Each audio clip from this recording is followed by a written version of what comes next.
ನಮಸ್ಕಾರ. ನಾನು ಗಾಯತ್ರಿ ಸತ್ಯಶಿವ. ಪೊಳಲೀಸ್ ಕಿಚನ್ ವೀಕ್ಷಕರಿಗೆ ಪ್ರೀತಿಯ ಸ್ವಾಗತ. ಯಾವುದೇ ಹಬ್ಬ ಆಗಿರಲಿ, ಎಷ್ಟೇ ವಿಧದ ಅಡುಗೆಗಳು ಮಾಡಿದ್ರೂ ಸಹ ಪಾಯಸ ಮಾಡಿಲ್ಲ ಅಂದ್ರೆ ಇನ್ಕಂಪ್ಲೀಟ್ ಆದಂಗೆ ಅಲ್ವಾ? ನಾನಿವತ್ತು ದೇವಸ್ಥಾನಗಳಲ್ಲಿ ಮಾಡುವಂತಹ ಪಾಯಸ ಕಡಲೆಬೇಳೆ ಹಾಗೂ ಅಕ್ಕಿಯನ್ನು ಬಳಸಿ ಮಾಡ್ತಾ ಇದ್ದೇನೆ. ನಾಳೆಯ ವರಮಹಾಲಕ್ಷ್ಮಿ ಹಬ್ಬಕ್ಕೆ ನೀವು ಕೂಡ ಈ ರೀತಿಯಲ್ಲಿ ಪಾಯಸವನ್ನು ನೈವೇದ್ಯಕ್ಕೆ ಮಾಡ್ಬೋದು. ಪಾಯಸ ಮಾಡೋದಕ್ಕೆ ಮೊದಲಿಗೆ 1/4 ಕಪ್ಗಿಂತಲೂ ಕಡಿಮೆ ಸೋನಾ ಮಸೂರಿ ಅಕ್ಕಿಯನ್ನು ತಗೊಂಡಿದ್ದೇನೆ. ನೀವು ಗನ್ಸಾಲೆ ಅಕ್ಕಿಯಲ್ಲಾದರೂ ಮಾಡ್ಬೋದು. ನಂತರ 4 ಟೇಬಲ್ ಚಮಚದಷ್ಟು ಕಡಲೆಬೇಳೆಯನ್ನು ಹಾಕಿ ಚೆನ್ನಾಗಿ ತೊಳಿಬೇಕು. ನೀರು ಸೇರಿಸಿ 2 ರಿಂದ 3 ಬಾರಿ ತೊಳೆದು ನೀರು ಪೂರ್ತಿಯಾಗಿ ತೆಗೆದು ಬದಿಯಲ್ಲಿಡಿ. ಅಕ್ಕಿ ಮತ್ತು ಬೇಳೆಯನ್ನು ಡೈರೆಕ್ಟ್ ಆಗಿ ಪಾತ್ರೆಯಲ್ಲಿ ಬೇಯಿಸಿ ದೇವಸ್ಥಾನಗಳಲ್ಲಿ ಮಾಡೋದು ಬೇಗ ಆಗಲಿ ಅನ್ನೋ ಕಾರಣಕ್ಕೆ ನಾನು ಕುಕ್ಕರನ್ನು ಬಳಸ್ತಾ ಇರೋದು.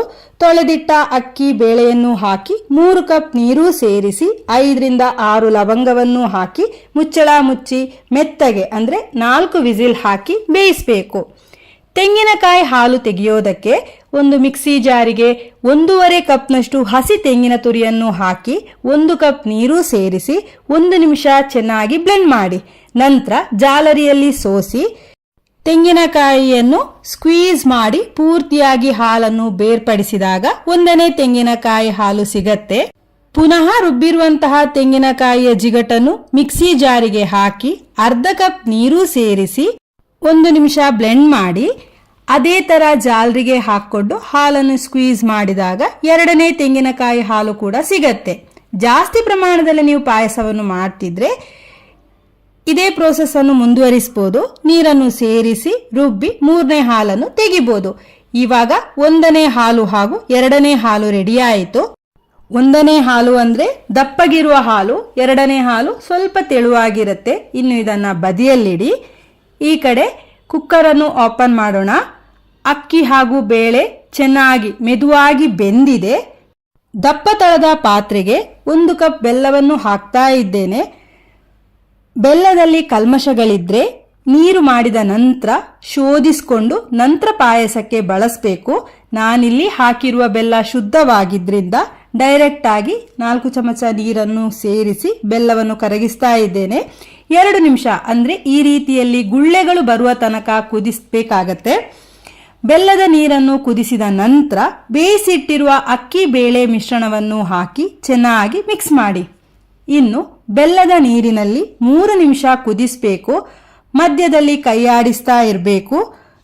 ಈ ರೀತಿ ಚೆನ್ನಾಗಿ ಕುದಿಸೋದ್ರಿಂದ ಅಕ್ಕಿ ಹಾಗೂ ಬೇಳೆ ಮಿಶ್ರಣ ಬೆಲ್ಲದೊಂದಿಗೆ ಚೆನ್ನಾಗಿ ಬೆರೆಯೋದಕ್ಕೆ ಸಹಾಯ ಆಗತ್ತೆ. ಈ ಹಂತದಲ್ಲಿ 2ನೇ ತೆಂಗಿನಕಾಯಿ ಹಾಲು ಹಾಕಿ ಒಂದ್ಸಲ ಮಿಕ್ಸ್ ಮಾಡಿ. ಚಿಟಿಕೆ ಉಪ್ಪನ್ನು ಹಾಕ್ತಾ ಇದ್ದೇನೆ, ಬೇಡ ಅಂದ್ರೆ ಸ್ಕಿಪ್ ಮಾಡಿ. 1 ಹಿಡಿ ಗೋಡಂಬಿಯನ್ನು ಹಾಕಿ ಕೈಯಾಡಿಸ್ತಾ ಪುನಃ 3 ರಿಂದ 4 ನಿಮಿಷ ಕುದಿಸಬೇಕು. ಆಗ 2ನೇ ಹಾಲು ಅಕ್ಕಿ ಬೇಳೆಯೊಂದಿಗೆ ಚೆನ್ನಾಗಿ ಹೊಂದ್ಕೊಂಡು ನೋಡಿ ಈ ರೂಪಕ್ಕೆ ಬಂದಿರತ್ತೆ. ಈ ರೀತಿ ಕುದಿಸೋದ್ರಿಂದ ಪಾಯಸಕ್ಕೆ ಒಂದು ವಿಶಿಷ್ಟವಾದ ರುಚಿಯೂ ಸಹ ಬರುತ್ತೆ. ಈ ಹಂತದಲ್ಲಿ 1ನೇ ಹಾಲು ಅಂದ್ರೆ ದಪ್ಪ ಹಾಲು ಸೇರಿಸಿ ಮಿಕ್ಸ್ ಮಾಡಿ ಒಂದೇ ಒಂದು ಕುದಿಸಿದ್ರೆ ಸಾಕಾಗತ್ತೆ. 1ನೇ ಹಾಲು ಹಾಕಿದ ನಂತರ ಜಾಸ್ತಿ ಹೊತ್ತು ಪಾಯಸವನ್ನು ಕುದಿಸಬಾರ್ದು.